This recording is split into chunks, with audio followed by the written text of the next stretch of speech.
اس channel کے ذریعے پیش کیے جانے والے مختلف دینی پروگراموں سے فائدہ اٹھانے کے لیے ہمارے اس چینل کو آپ خود بھی سبسکرائب کر لیں اور نئی ویڈیوز کے نوٹیفیکیشن کے لیے بیل آئیکن کو پریس کر لیں اور ساتھ ساتھ دوسروں کو شیئر کر کے ثواب جاریہ حاصل کریں۔ اعوذ باللہ من الشیطان الرجیم، بسم اللہ الرحمن الرحیم۔ قال قائل منهم لا تقتلوا يوسف وألقوه في غيابة الجب يلتقطه بعض السيارة إن كنتم فاعلين قالوا يا أبانا ما لك لا تأمنا على يوسف وإنا له لناصحون أرسله معنا غدا يرتع ويلعب وإنا له لحافظون۔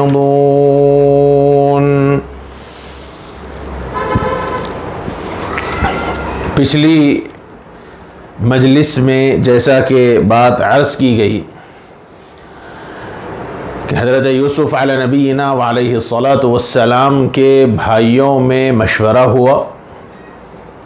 کہ کون سا طریقہ اختیار کیا جائے اور کس طرح یوسف کو والد سے جدا کیا جائے۔ تو ایک مشورہ یہ آیا کہ ان کو قتل کر دیا جائے، ایک مشورہ یہ آیا کہ ان کو دور دراز جنگل میں لے جا کر پھینک دیا جائے، چھوڑ دیا جائے۔ لیکن پھر ایک رائے یہ ہوئی اور اسی پر سب کا اتفاق ہوا کہ مقصد چونکہ یوسف علیہ السلام کو باپ سے جدا کرنا ہے تاکہ باپ کی محبت خالصتاً تمہیں حاصل ہو جائے، تو اس کے لیے ایسا کیا جائے کہ یوسف علیہ السلام کو تم لوگ قتل مت کرو، البتہ ان کو ایک گہرے اور تاریک کنویں میں ڈال دو۔ القوہ فی غیابۃ الجب، ان کو ایک تاریک گہرے کنویں میں ڈال دو۔ اس کا نتیجہ یہ ہوگا کہ قافلہ چلتا جو قافلہ آئے گا وہ ان کو اٹھا لے گا۔ یعنی اگر تم یہ کام کرنا ہی چاہتے ہو، باپ کو بیٹے سے اور بیٹے کو باپ سے جدا کرنا ہی چاہتے ہو، تو قتل کیوں کرو، کیوں جنگل میں ڈال دو؟ ہاں، کسی کنویں میں، ویران کنویں میں ڈال دو تاکہ کوئی قافلہ آئے گا اور وہ پانی کے لیے جب ڈول ڈالے گا تو خود بخود وہ ان کو اٹھا کر وہاں سے لے چلے جائے گا، اور جس سے تمہارا مقصد حاصل ہو جائے گا اور خواہ مخواہ تم کسی کو قتل کرنے سے بچ جاؤ گے۔ حضرات علماء کرام نے ایک بات یہ فرمائی ہے کہ یہ رائے دینے والے حضرت یعقوب علیہ نبینا وعلیہ السلام کے بڑے صاحبزادے یہودا ہیں، اور انہی کے نام پہ یہود بس نام قوم آباد ہے، انہی کے نام سے یہود وجود میں آئی۔ اور بعض حضرات نے فرمایا کہ یہ رائے دینے والے روبیل ہیں۔ بہرحال یہ نام ہیں جو تفسیر کی کتابوں کے اندر یہ لکھے ہیں، قرآن نے اور حدیث نے اس سلسلے میں کوئی صراحت بیان نہیں کی۔ کتابوں میں، تفسیر کی کتابوں میں یہ بات لکھی ہے کہ یہ رائے دینے والے یہودا ہیں۔ غرض یہ کہ اس رائے کو قبول کر لیا گیا، لیکن اب مسئلہ یہ ہوا کہ اس رائے پر عمل کیسے کیا جائے، کیونکہ اس وقت تو بھی گرما کا زمانہ ہے اور پورے جنگل وغیرہ سوکھے ہوئے ہیں، اور جنگل میں لے جانا اتنا آسان نہیں ہے۔ پہلے یوسف کو منانا پڑے گا، ان کو تیار کرنا پڑے گا، اور جب وہ تیار ہو جائیں تو پھر ان کو اپنے اعتماد میں لے کے پھر والد کو منانا اور والد کے سامنے اپنی بات ذکر کرنا تھا۔ لہذا یہ ان لوگوں نے پلان کیا۔ اس سلسلے میں حضرات مفسرین کرام نے کچھ تفصیلی بحث کی ہے۔ لفظ استعمال کیا یلتقطہ بعض السیارہ، عربی کے اندر لقطہ کے احکام کو بیان کیا گیا تفسیر کی کتابوں کے اندر اس موقع پر۔ لقطہ اصل میں گری پڑی چیز کو کہتے ہیں، گری پڑی چیز کو لقطہ کہتے ہیں، یعنی وہ چیز جو بغیر کسی طلب کے مل جائے اس کو لقطہ کہتے ہیں۔ بغیر کسی طلب کے کوئی چیز مل جائے اس کا نام لقطہ ہے. جیسے آپ راستہ چل رہے ہیں, راستے میں کسی کی کوئی چیز آپ کو مل جائے, تو یہ بغیر کسی طلب کے جو چیز مل جائے اس کو لقطہ کہتے ہیں. اور دوسری بحث مفسرین کرام نے اس موقع پر یہاں یہ بھی کی ہے کہ اسلامی نظام کے اعتبار سے, اسلامی تعلیمات کے اعتبار سے لوگوں کے جان مال کی حفاظت, راستوں اور سڑکوں کی صفائی, یہ سب حکومت کی ذمہ داری نہیں ہے. عام طور پر ذہنوں میں یہ بات آتی ہے اور یہ بہت اسلامی اصول کو سمجھنا چاہیے, جس سلسلے میں ہم لوگوں کی بڑی کوتاہی ہوتی ہے. عام طور پر یہ سمجھا جاتا ہے کہ صاحب راستوں کی حفاظت, راستوں کی صفائی, کچرے وغیرہ کی صفائی, معاشرے کو, ماحول کو صاف کرنے کی ذمہ داری یہ ہماری نہیں ہے, یہ MCH کی ذمہ داری ہے, یہ بلدیہ کی ذمہ داری ہے. حالانکہ یہ اسلامی تعلیمات کو نہ سمجھنے کی وجہ سے ہے. اسلامی نظام یہ ہے, اسلامی ماحول یہ ہے کہ راستوں پر یا سڑکوں پر کھڑے ہو کر یا اپنا سامان ڈال کر کسی کو, راستہ چلنے والوں کو تکلیف پہنچانا, تنگی میں مبتلا کرنا, حدیث میں اس کی بڑی سخت وعید آئی ہے. یہ بہت بہت پوائنٹڈ بات ہے. حدیث پاک کے اندر رسول اللہ صلی اللہ علیہ وآلہ وسلم نے فرمایا کہ جو شخص مسلمانوں کا راستہ تنگ کر دے, جو شخص مسلمانوں کا راستہ تنگ کر دے, حضور اکرم صلی اللہ علیہ وسلم نے فرمایا کہ اس کا جہاد مقبول نہیں ہے. حالانکہ جہاد سب سے بڑا عمل ہے, افضل عمل جہاد کو قرار دیا گیا ہے. اللہ کے راستے میں اپنی جان کا نذرانہ پیش کرنا یہ کوئی معمولی بات نہیں ہے. لیکن میرے آقا نے یہ فرمایا کہ جو آدمی کسی مسلمان کا راستہ تنگ کر دے, حضور نے فرمایا کہ اللہ کے نزدیک اس کا جہاد مقبول نہیں ہے. اسی طرح راستے میں اگر کوئی ایسی چیز پڑی ہے جس سے دوسروں کو تکلیف پہنچنے کا اندیشہ ہو, جیسے راستے میں کانچ گری ہوئی ہے, کانچ کے ٹکڑے پڑے ہوئے ہیں, کانٹے پڑے ہوئے ہیں, پتھر پڑے ہوئے ہیں, اب اگر کوئی انسان اس کو ہٹا دے, راستہ صاف کر دے تاکہ اور آنے والوں کو تکلیف نہ ہو, تو حدیث پاک کے اندر ایسوں کے سلسلے میں بڑے فضائل بھی بیان کیے گئے ہیں. جیسے حضور نے فرمایا کہ راستے سے تکلیف دہ چیز کا ہٹا دینا صدقہ ہے, راستے سے تکلیف دہ چیز کا ہٹا دینا صدقہ ہے. ہمارا ماحول کیا ہے؟ ہر آدمی اپنی راحت سوچتا ہے, ہر آدمی اپنی راحت کو مقدم رکھتا ہے. حالانکہ یہ بات معیوب, یہ بہت معیوب بات ہے. دوسروں کو تکلیف نہ ہو اس کا خیال رکھنا چاہیے. میری وجہ سے, میرے عمل سے, میرے کسی کام سے دوسروں کو تکلیف نہ ہو, اور اگر تکلیف ہوتی ہے تو پھر میں اس حدیث کی وعید کے اندر داخل ہوں جو رسول اللہ صلی اللہ علیہ وسلم نے فرمایا کہ راستے سے تکلیف دہ چیز کو رکھ دینا جس سے دوسروں کو تکلیف ہو, اللہ کے نبی صلی اللہ علیہ وسلم نے فرمایا کہ اس آدمی کا جہاد اللہ کے پاس مقبول نہیں ہے. ہماری مسجدوں کے پاس ہم دیکھ لیں, جس انداز سے ہماری گاڑی پارکنگ ہوتی ہے, اس انداز سے ہماری گاڑیاں پارک ہوتی ہیں کہ آنے جانے والوں کے لیے راستہ بند ہو جاتا ہے.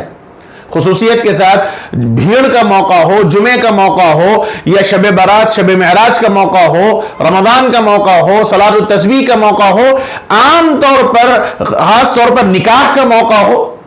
خصوصیت کے ساتھ یہ حاجی صاحب کہتا ہے, ہمارے اپنے بارکس کا ماحول کہتا ہوں, جامع مسجد بارکس کے بعد میں کہتا ہوں کہ اس انداز سے گاڑیاں لگا دی جاتی ہیں کہ راستہ چلنے والے کو تکلیف ہوتی ہے, کوئی گاڑی وہاں سے نہیں آ سکتی. غور کرنا چاہیے کہ اگر اس موقع پر کوئی بیمار آدمی کو لے کر کوئی ایمبولنس وہاں سے گزر رہی ہو تو وہ کیسے جائے گی؟ کوئی گاڑی میں کوئی بیمار آدمی کو لے کر ہاسپٹل اسے جانا ہو تو وہ کیسے جائے گا؟ لیکن اس سلسلے میں بہت سوچنے والی ضرورت ہے. آپ اپنی گاڑی کی حفاظت کے واسطے, آپ اپنے گاڑی کو دھوپ سے بچانے کے واسطے, چھاؤں میں رکھنے کے واسطے بے ترتیبی کے ساتھ آپ گاڑی لگا دیتے. اور اس سلسلے میں اگر آپ کو یہ سوچنا چاہیے کہ وہاں سے اگر کوئی آدمی گاڑی گزر رہی ہو تو وہ بیچارہ کیسے جائے گا. اس سلسلے میں اس عاجز نے ذمہ داروں سے بات کی اور یہ بات عرض کی کہ یہاں پابند کیا جائے، لوگوں کو بتلایا جائے، اور اس سلسلے میں لوگوں کو بتلایا جائے کہ یہ عمل جس سے نقصان ہوتا ہے، جس سے لوگوں کو تکلیف ہو رہی ہے، اس سلسلے میں غور کرنا چاہیے۔ یہ عاجز مسجد کمیٹی کے ذمہ داروں سے بھی گزارش کرتا ہے اس واسطے سے، اگر میری بات ان تک پہنچتی ہے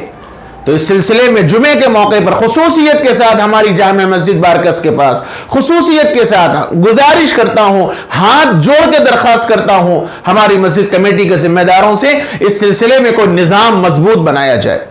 ماشاءاللہ ذمہ دار لوگ ہیں، زیرک لوگ ہیں، عقل مند ہیں اور سمجھدار ہیں، دوسروں کی تکلیف کو سمجھنے والے ہمارے ذمہ دار حضرات ہیں، اور ماشاءاللہ بہت سے کمیٹی میں علماء حضرات بھی ہیں۔ حدیثوں میں جو سخت وعید آئی ہے، ہر آدمی کی اپنی ذمہ داری ہے، ہر آدمی کی اپنی ذمہ داری ہے۔